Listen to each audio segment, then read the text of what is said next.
Bonjour à tous, donc aujourd'hui je vous retrouve dans une nouvelle vidéo un peu particulière parce que j'ai eu envie de partager avec vous ma Saint-Valentin de Book Nerds. Donc j'ai décidé de passer toute une soirée dans un hôtel littéraire un peu particulier puisqu'il s'appelle l'hôtel Rimbaud.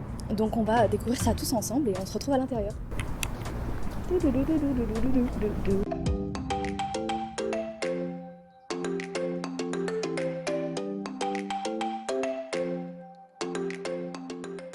As the sun was rising on the 4th of April, days and weeks and years have been bypassing. I was stuck in this, not being too faithful, so young and dumb, I never learned it. Mama told me you should never play with the heart. Maybe I should told you this right from the very start. Baby, I was tired of you playing my broken heart. Now it's you that want to restart.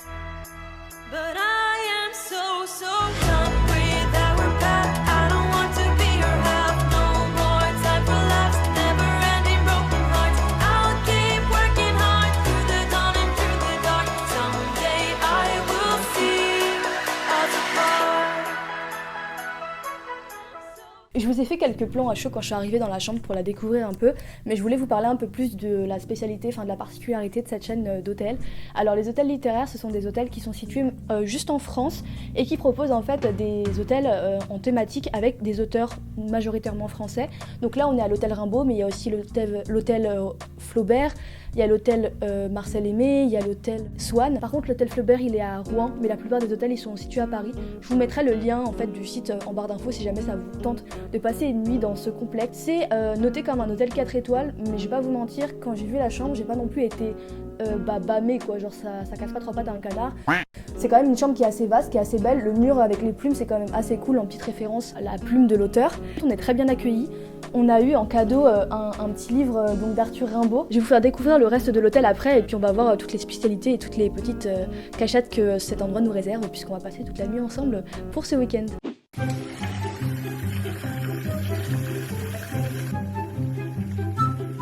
Ça coule, quelle messe! En plus mon peignoir il est trempé. Toujours plus intime, vous et moi. Bien évidemment, je ne vais jamais mettre ce contenu sur internet puisque c'est full gênant. Tu me masses? Non. Oh super le massage. Là tu me pousses en fait. Il paraît qu'il faut appuyer. Je vais grave sortir avec un ostéo. Mon goal dans la vie. Je profite des attraits de la salle de bain qui sont entre vous et moi pas terribles. Après là on va aller tester le bar à absinthe qui est dans le hall. Je vais vous filmer ça et je pense qu'après on va sortir sur Paris et on va discuter un peu, je pense, peut-être demain matin, on verra. Parce qu'en fait, du coup, j'aimerais vraiment vous présenter mon crush et vous en parler. Mais je vous dirai ça, du coup, peut-être plus tard. Voilà.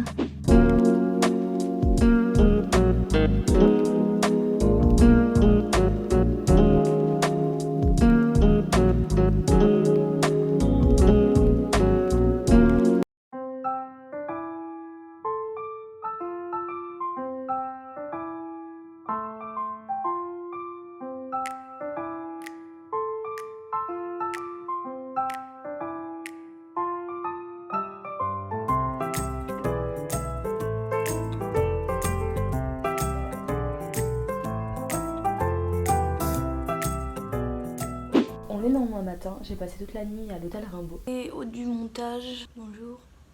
Les séquences qui vont suivre vont être un peu molles. Le soir de la première nuit à l'hôtel Rimbaud, on est sorti après, on est rentré comme à 4h du matin et je me suis réveillée à 7h30 pour pouvoir vous filmer ce passage-ci et également les plans pour le petit déjeuner, ce qui explique un peu le niveau sonore de ma voix, c'est que j'étais vraiment crevée.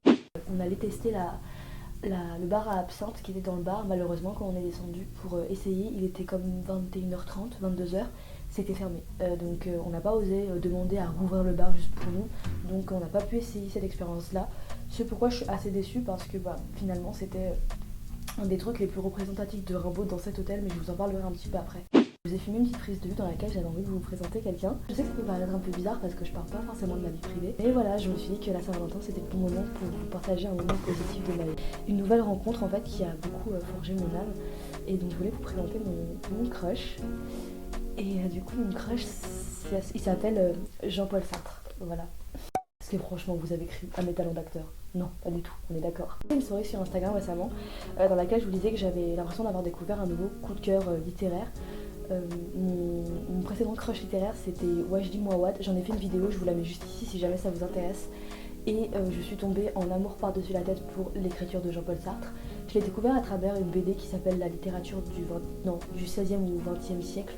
La littérature française du 16e au 20e siècle. C'est un gros volume de 200 pages illustré, donc un album illustré, qui retrace la vie d'auteurs qui ont marqué la littérature française à travers plutôt des anecdotes et des moments de vie pour humaniser les auteurs et peut-être rendre curieux les gens de la littérature. Et j'étais complètement en phase avec les enjeux de ce roman, de cette BD, parce que c'est complètement moi ce que j'ai envie de transmettre sur mes réseaux, sur ma chaîne YouTube, sur Instagram ou bien sur Twitch. Et en fait, la dernière partie de cette BD, c'était sur Jean-Paul Sartre, et ça m'a vraiment rendue curieuse de lui. Et j'ai décidé de commencer par La nausée, parce que de ce que j'avais lu dans la BD, c'est ce qui me paraissait le plus à même de me correspondre. En fait, j'ai eu l'impression que c'était un livre qui pourrait me parler. Et j'ai vraiment bien fait de prendre ce texte, parce que dès les 15 premières pages, j'ai eu la certitude que ce texte allait me toucher. Ça raconte l'histoire d'un homme qui vit dans une ville, je sais pas si c'est une ville fictive ou pas, en tout cas ça représente à peu près toutes les villes de France, quoi. Une ville provinciale, mais pas trop, juste ce qu'il faut. Et cet homme, en fait, il va tous les jours à la bibliothèque, il travaille à l'écriture d'un texte, d'un roman historique sur une personnalité du coup qui a marqué entre guillemets l'époque. Et c'est vraiment entre guillemets puisqu'il s'avère que cette personne ne la connaît, mais lui s'obstine à écrire, à découvrir sa vie, jusqu'à même limite transformer sa vie en la sienne et perdre sa vie à travers ses textes. Vous voyez, il n'existe que par ce qu'il écrit. Mais c'est un peu sans sens finalement, parce que personne ne connaît vraiment cet homme et il n'a pas l'air d'avoir une vie vraiment intéressante, vraiment transcendante, mais je sais pas, c'est comme une obsession. Cet homme, il va nous être introduit par le biais de ses pensées. Il va tenir comme un journal, mais on va comprendre que c'est une rétrospective de ce qu'il a ressenti et qui lui a permis d'arriver à son sentiment, à la façon dont il conçoit les choses actuellement. On va dire que c'est comme un retour en arrière sur les derniers moments de sa vie. Ça reste quand même assez condensé, mais c'était un moment vraiment marquant parce que c'est un moment où il va conscientiser son existence. Je vous explique. Avant, il n'avait jamais pris vraiment conscience de son existence sur les choses, de son existence dans le réel, juste il vivait et il se posait pas ce genre de questions, vous voyez. Quand vous vivez au quotidien, vous vous demandez pas est-ce que j'existe, est-ce que j'existe pas, ça vous paraît juste être une chose en soi. Et puis ce sentiment a commencé à le prendre, ce sentiment en fait de rapport aux choses a commencé à le prendre, et ça a commencé à lui créer comme un malaise en fait, comme une nausée. Petit à petit en fait il va se sentir de plus en plus mal à l'aise, il va perdre le côté palpable des choses, de tout ce qui l'entoure. Prendre conscience de son existence va lui paraître comme insupportable, même si il ne pouvait pas s'empêcher d'être dans le réel. Et bien lui il n'avait aucune empreinte dans le réel en fait, et c'est la vacuité de son existence qui lui est apparue comme insupportable. On va le voir en fait évoluer par tout un tas d'émotions, passant en fait de l'angoisse la plus profonde au désespoir. Il y a beaucoup de passages dans l'écriture qui m'ont marqué à ce moment-là d'ailleurs, où vraiment il disait j'ai conscience que j'existe, et c'est cette conscience d'exister qui me fait souffrir et qui me donne envie de mourir. Au final, en fait, ce personnage va essayer d'évoluer petit à petit pour trouver quelque chose comme un point d'ancrage pour ne pas sombrer complètement dans la mélancolie. Donc ça reste un texte qui ne tombe pas vers le désespoir total. Il y a quand même un espoir pour la race humaine. Pourquoi j'ai aimé ce texte ? Parce qu'en fait, pour moi, ça représente le mal-être du siècle. Jean-Paul Sartre, c'est un écrivain quand même assez contemporain, puisque c'est un écrivain du XXe siècle. Ce qu'il définit à travers la nausée, c'est vraiment l'angoisse que beaucoup de personnes peuvent vivre actuellement, avec l'idée qu'on existe, mais on n'a pas de poids sur le réel, on n'est rien dans le réel. Même si on achète des biens, même si on fait des enfants, même si on essaie de marquer notre réel par une trace, au final on n'est rien. On est ridicule, on est infime. Cette réflexion m'a beaucoup touchée. Pas à la même manière que Mouawad, parce que Mouawad c'était purement personnel. La raison pour laquelle ça m'a touchée, c'est parce que ça faisait écho à une souffrance qui m'était individuelle, qui m'était propre. Là, ça m'a touchée parce que je pense que ça a ouvert en moi une brèche dont je ne me rendais même pas compte, dont j'avais même pas conscience de souffrir. J'ai pas été en proie à une angoisse quand j'ai lu ce texte, mais vous voyez, je me suis sentie comme en caresse avec mon âme, et j'ai beaucoup aimé ce texte. je pense que je vais m'intéresser un peu plus à l'œuvre de Jean-Paul Sartre. N'hésitez pas à me dire en commentaire lesquels vous avez préféré dans sa biographie si vous l'avez lu. Je m'attends bien sûr à ce que vous me sortiez les mots, mais au cas où si vous avez d'autres recommandations, n'hésitez pas. L'écriture de Jean-Paul Sartre est très particulière parce que là c'est de l'ordre de l'intime, vous voyez, c'est genre une réflexion personnelle d'un homme qui se parle, c'est extrêmement introspectif. Mais je sais pas comment vous expliquer, je sais pas, ça va comme donner une envie de pleurer constamment, je sais pas comment vous expliquer, il y a une espèce d'atmosphère dans le texte, comme, vous voyez, un brouillard qui vous fait crever sous les sanglots, et vraiment, je sais pas, ça m'a touchée. Pour moi c'est ça en fait un crush littéraire, et c'est pour ça que j'avais envie de vous en parler un peu, en dehors de la petite joke, c'est que un crush littéraire pour moi c'est une rencontre avec l'âme, c'est un moment donné où par des mots, par quelques phrases, on se sent compris, on se sent en phase et on se dit toi et moi on va avoir une discussion qui va vraiment être importante pour moi, toi et moi on va avoir une discussion et toi et moi on s'est compris. T'as réussi à mettre des mots sur des choses que je ressentais, t'as réussi à mettre des mots sur des choses qui me faisaient du mal ou qui me faisaient du bien, et à travers le pont en fait que crée le roman, et ben je vais te découvrir, je vais te rencontrer, et ça va être une très belle balade.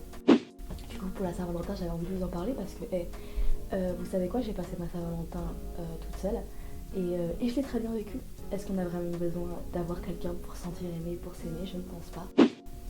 Pour vous reparler brièvement de l'hôtel Rimbaud, donc c'est un hôtel que j'avais envie de vous faire découvrir, pour vous faire découvrir un lieu littéraire. C'était pas mon premier choix, je vais pas vous mentir, mais le lieu que j'avais prévu à la base de louer n'était pas disponible pour l'année qui suit. L'hôtel est bien, on va dire que la chambre est quand même assez correcte, les commodités sont bien, le personnel est très gentil, très accueillant, très poli, les espaces communs comme le hall d'entrée, l'espace pour déjeuner, etc. sont très bien.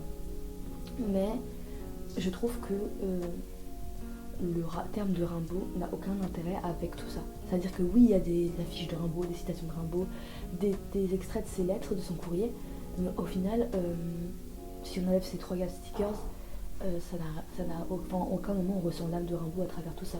Pour moi, c'est vraiment plus un hôtel commercial, c'est-à-dire qu'on se sert du nom de Rimbaud pour vendre une chambre. Si vous vient pour vivre une expérience littéraire, ça vous vaudra pas le coup, je pense, passez votre chemin. Si vous êtes intéressé par des lieux un peu cool pour sortir sur Paris ou en France ou à l'étranger d'ailleurs, parce que j'en ai fait aussi à l'étranger, je vous laisse la playlist des lieux littéraires que j'ai faite juste ici pour vous permettre de découvrir des endroits un peu sympas pour découvrir la littérature, découvrir les livres autrement et pas juste rester dans votre petite bulle. Ou bien peut-être brancher votre bulle sur la bulle de quelqu'un d'autre et voilà, partager un aquarium. J'espère que cette vidéo vous a plu, j'espère que vous vous a diverti. Et en attendant une prochaine vidéo, je vous embrasse. Ciao.